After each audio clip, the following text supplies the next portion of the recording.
Welcome to Winning Flag Football, the podcast devoted to making your league and games more fun, because winning is fun. I'm your host, Coach Art. Rushing the quarterback and applying consistent pressure is absolutely essential for a winning flag football team. When an offense puts blockers in the backfield, many defenses elect to play man coverage and rush an equal number of defenders as there are people in the backfield. For example, a quarterback and one blocker would likely garner a two-man defensive rush.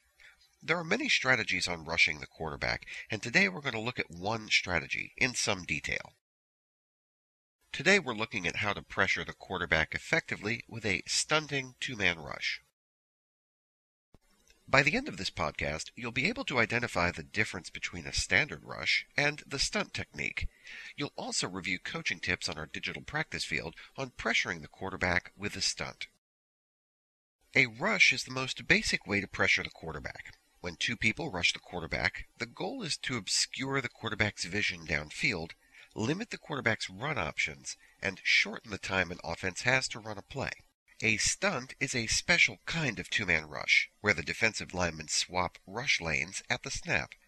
The crisscross action creates surprise pressure, which can make the quarterback sprint out of the pocket, allow a defensive lineman to sack the quarterback, or just force the quarterback into a bad throw. Now, let's jump to the whiteboard and look more closely at how a stunt works. At the snap, the open or uncovered defensive lineman goes first, attacking the blocker. This quick motion cuts off the quarterback's escape or run option to that side of the field, and also covers the blocker if he releases into a pass route. The defensive lineman would simply follow the blocker into coverage. The goal here is to pull the quarterback's attention away from downfield receivers and force him to sprint out of the pocket. Now the trap is sprung, with the covered defensive lineman stunting around the first defensive lineman and chasing the quarterback deeper into the backfield. A few tips about stunting. Avoid stunting a speedy running quarterback. They will likely escape the stunting lineman and gain big yards on the ground. The stunt is best against quarterbacks who prefer to stand and throw downfield. A stunt can help distract a quarterback and force a bad throw, which sometimes is better than a sack. Try also using stunt to force a quarterback rollout to his weaker side. A right-handed quarterback rolling left will have a tough throw to make. Stunting has one major pitfall. Let's hit the digital practice field to see an example. Here's a standard six-man defense. Two cornerbacks on the widest receivers, two ends on the line to rush, a middle linebacker over the center, and a free safety over the slot receiver. Let's see what happens when the quarterback rolls strong around the backfield blocker.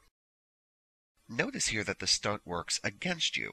The quarterback rolls right away from the stunt, putting him out on the edge quickly. To counter this, the uncovered end should flatten out the pursuit angle and chase the quarterback down the line of scrimmage to force a pass. The stunting end can chase the quarterback from behind and catch him pinned between the sideline and the lateral pursuit. Stunting is not a magic bullet, but merely one tool in your game plan. To stunt effectively, you need to have quick rushers. Stunting is best against teams that try misdirection running, play-action fakes, and deep passing from the pocket, as those plays take time to develop in the backfield. Lastly, make sure that the rusher who attacks the blocker knows that he's responsible for pass coverage if the blocker releases into a pass route. Thanks for joining us in a closer look at how to pressure the quarterback using a two-person stunt. I hope you have some new ideas on how to cripple your opponent's passing game using just two people. For the latest information and resources, check the Winning Flag Football website at www.winningflagfootball.net.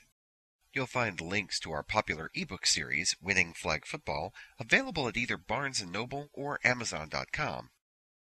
Also, let us know how you like the show or the books by going in the huddle with Coach Art. Send us an email through the website, post a message on the Winning Flag Football Facebook page, and follow us on Twitter at MyCoachArt. And check back for the latest free downloads. Thanks for joining the team. I look forward to hearing from you soon. See you next time.